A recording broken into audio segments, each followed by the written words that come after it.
Good morning and welcome to Coffee Talk with BBoss Online and Sked. Today we're going to be talking about cybersecurity scams. Last week we spent quite a bit of time going over some basics of cybersecurity, and today we're going to give you some information on training that you can use with your employees to help them better understand what cybersecurity threats are out there and how to avoid them. Kyle's going to handle the presentation today, so with that, welcome Kyle. Thank you for that introduction. I appreciate it. Like she said, today we're going to be covering some cybersecurity scams, more common ones that are out there. So the three types we're going to talk about today are phishing scams, tech support scams, and ransomware scams. This is not an exhaustive list of all the ones that are out there. Many additional types of scams that you'll run into use the same context as what these do. Been studies done to determine the root cause of data breaches, and most of the time it's been shown that data breaches actually stem from employees. Again, we mentioned it last week in Coffee Talk. We'll mention it in the future. Properly training your employees is the first step to ensuring good cybersecurity. So the first type we're going to talk about today are phishing scams. It's one of the most common scams we see today.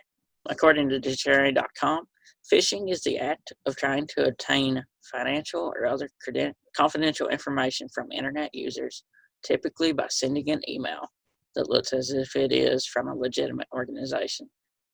Usually a financial institution, but it could be from Amazon, it could be from eBay, it could be from Google, about anybody big that most people recognize. What are their goals? Their goals are to get your passwords, get your ID, or to get your credit card info. One of my favorite ones I've seen in the past is the Google shopping phishing emails. If you get on Craigslist or you get on another site to buy something and they offer to send you a Google shopping link, they'll send it to you and it's fake. It looks exactly right. You can search it. It looks correct for what the email is, but it's a phishing link to get you to send them the money for it, and they won't send you the product after. So this is an actual phishing email that BBoss Online received. This was sent to Amanda. It says, "Dear Sir or Madam, we're an agency engaging in registering brand and domain names. They received an application from Nahai International Limited, and they applied to register BBoss Online as their brand name. I found the name same as your username. I don't know whether or not you've authorized them. We're handling the application, confirming with you if you authorize them or not. If you don't, please give me a reply. Looking forward to it." So this is real at first. I mean, somebody tries to buy your domain name, they can actually have somebody contact you and go through the process of trying to sell a domain to them. You know, we don't typically do business deals overseas, so this is kind of a red flag because this is coming from China. The other thing is the English isn't that great. The third thing that's harder to figure out here is actually the domain name. It ends with yun-d.com.cn,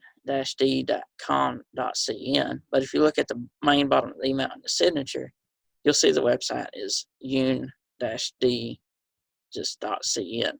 So you'll notice that the email addresses are inconsistent with the domain name that they're using. So what do we do to solve this problem? So the first thing we've done is we've gone to Google Chrome and we've opened up Incognito Mode.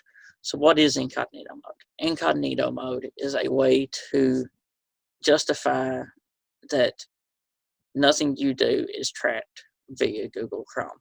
Your internet service provider can still see it, and your employer can still see it if they wanted to. But for that session, none of your browsing history is saved, none of your saved email or passwords are able for you to import, and most of the time, most of your browser add-ons such as AdBlock or Keywords Everywhere or Loom or whatever else you're using are also disabled for this. So to open Incognito Mode, you go to the upper right-hand corner of Chrome and click on the three dots in the corner. It'll bring up a menu, and the third one will say New Incognito Mode. If you also click on the Chrome icon in the bottom of your taskbar, you can right-click on it, and it'll give you New Incognito window there as well. There's also keyboard shortcuts you can see here. If you hold Control, Shift, and press N at the same time, it'll bring up a new Incognito Mode. Once we open the Incognito Mode, we started searching for the domain name that we got. And as you can see, first result we see shows that it's a scam, or gives us an idea it's a scam. The other responses, you can see that this is actually their website at the top, but you'll notice that they're an international company engaged in protecting international brands. Under that, you'll see domain scam, domain name scam, and then what you need to know about Chinese domain name scam. So we're pretty confident that this was a scam. Actually, we know it was a scam, but this helps you figure out that this is a phishing scam. So this one's a little tougher. This is a person we've actually done business with. We got the email, and it said 2 items were shared with you via on DocuSign. You'll see the reminder mentions, can you please update this goods price though? We've done business with them in the past. We were used to communicating with them via email. The question to sign was a little odd because we'd never signed documents like this before. So, and the other thing was, of course, the reminder, can you please update the goods price though? We don't sell goods or transfer goods with this person. Therefore, we would have no need to update the goods price for them. So what we did in this case is we emailed them and said, hey, were you meaning to send us a file? They replied back, said, no, we weren't. So we advised them to go ahead and change your password and, watch your email for more, because this has gone out under your name and could be a issue. Again, the best way to avoid phishing scams is proper training. You should question all emails that you get. Should pay attention to your details. Should never share, confirm, or update account information from an email you didn't request. Just the other day, I got one from Netflix that told me it wanted me to change my password. Well, I had disabled my Netflix account and scheduled it to be deleted 2 months ago. So I thought it was weird to get an email from them. I ignored the email. I signed in. Noticed that my language had been changed from English to Arabic. So it gave me an idea that my Netflix had been hacked. Called Netflix, got them to change the email, and again set the scheduling for my account to be deleted. Don't click links in emails that you don't recognize. And then finally, have updated security software.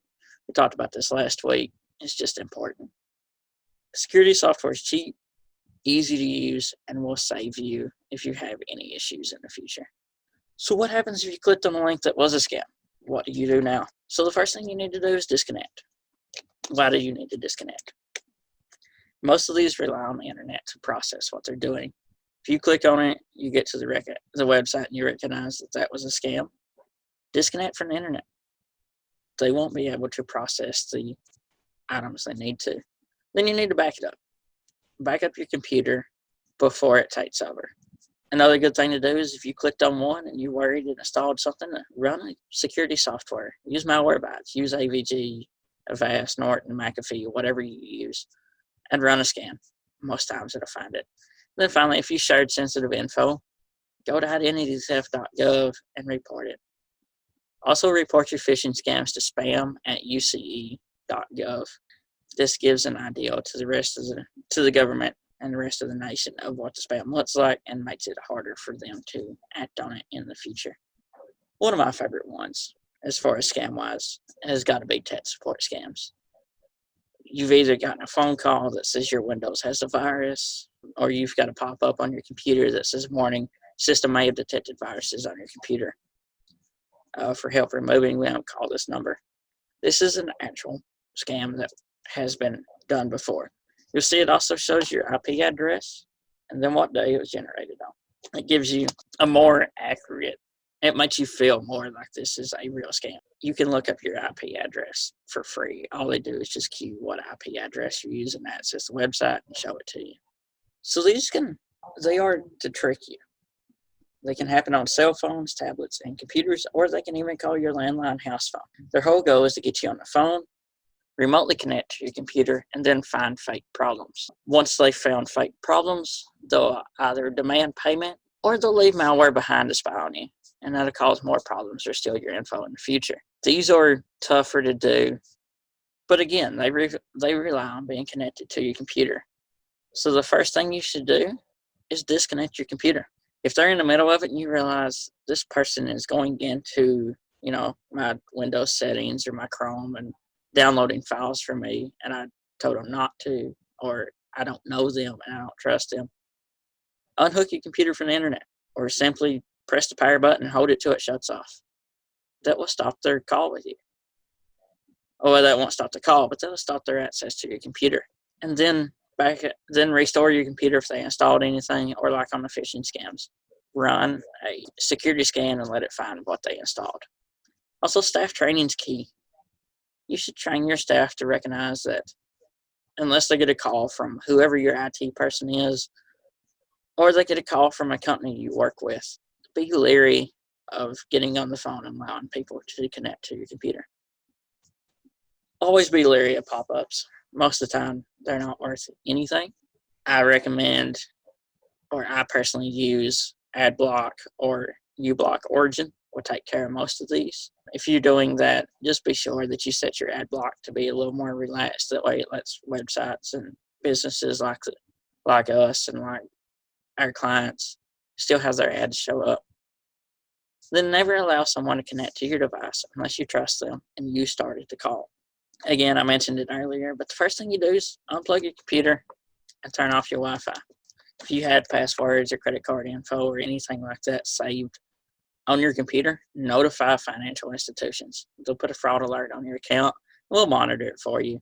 Then finally, monitor all your accounts and change your password. They may have had an opportunity to see a notes page with all your passwords in it. Well, that's not good. That gives them access to everything you have. Change your passwords, monitor your accounts, and you should be okay with the tech support one. Finally, last one we're going to discuss today is ransomware. So what is ransomware? Essentially, ransomware takes a software, installs it on your computer, and it encrypts it. What do I mean by encrypt? They make it to where you're not able to use your computer. They put a key that's unbreakable by most humans on your computer, on all your files. You're not able to open them. You're not able to transfer them. Whatever you need to do, you're not able to do this because they have encrypted your computer. Most of the times they want you to pay to get the key from them. Sometimes it works, sometimes it doesn't. Most of the times they request you pay through, Bitcoin or some other type of digital currency that can't be tracked. And then they're supposed to give you a key that you enter in and all your stuff's gone, or all your stuff is back. They could also threaten to publish your private information. Again, they have access to your computer. They've encrypted all your files, but they know the key, so they could transfer all your files off your computer by using the key and then threaten you to publish your private information if you don't pay them a certain amount. And this could be anywhere from $100 to thousands of dollars, depending on how valuable they see your files as.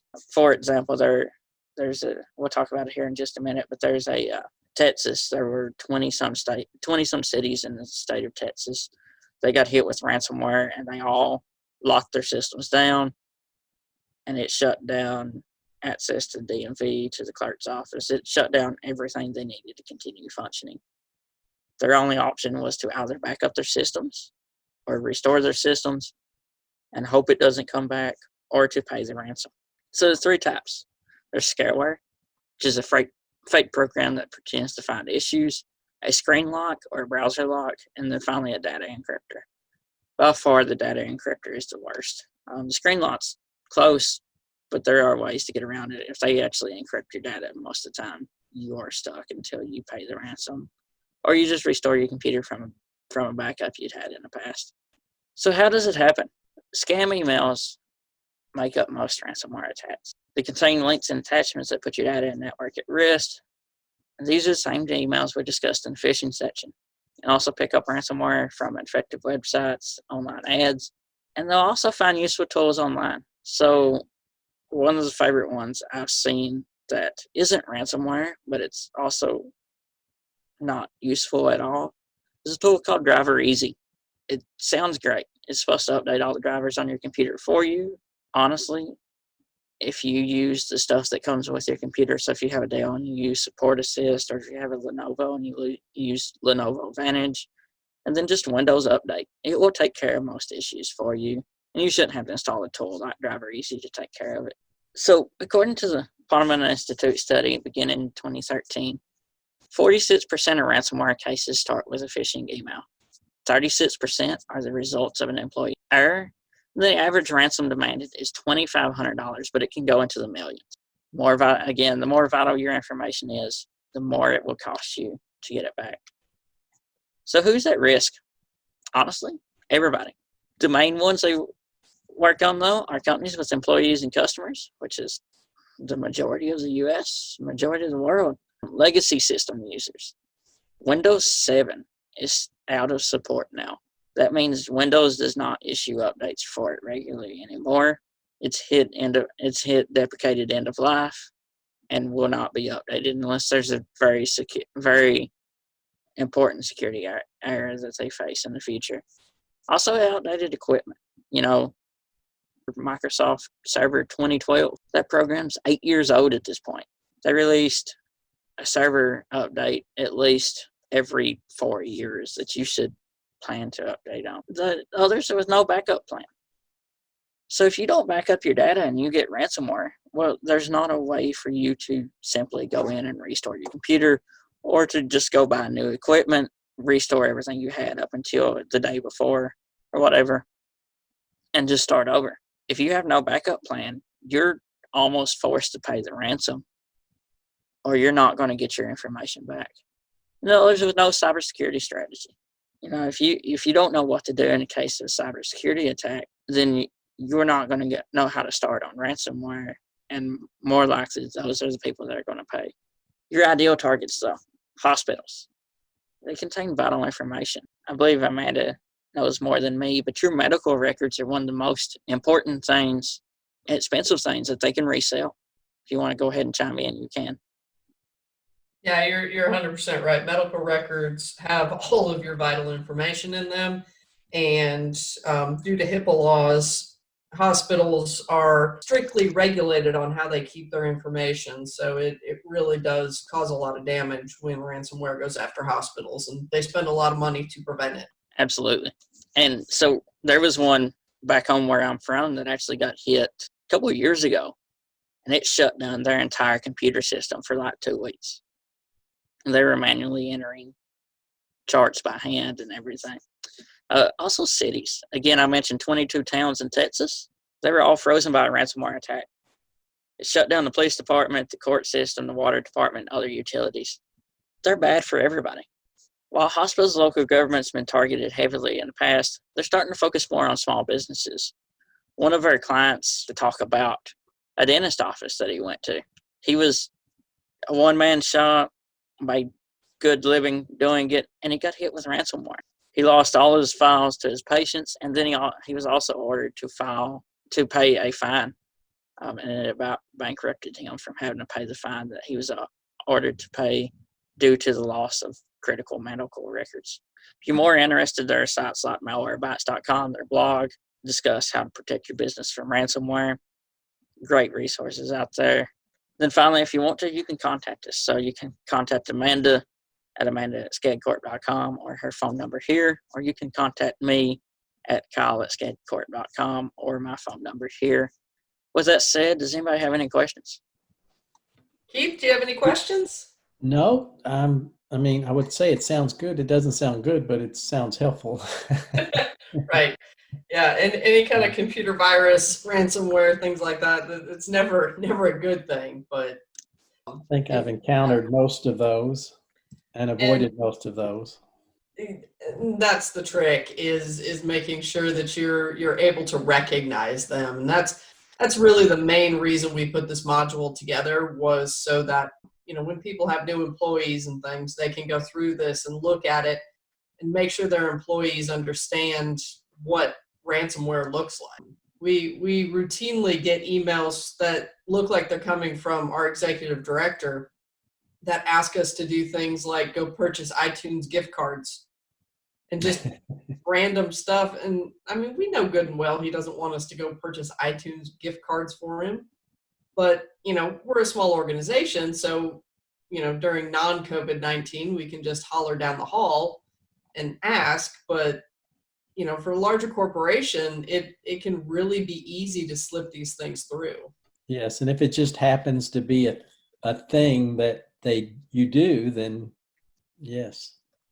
If you send it out enough places, they'll find, I guess you find places that do routinely get iTunes gift cards or might do something like that.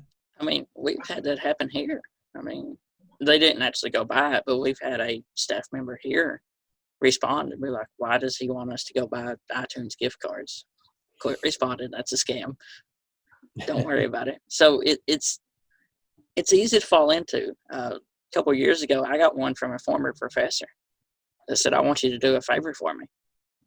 I'd worked for him as a graduate assistant.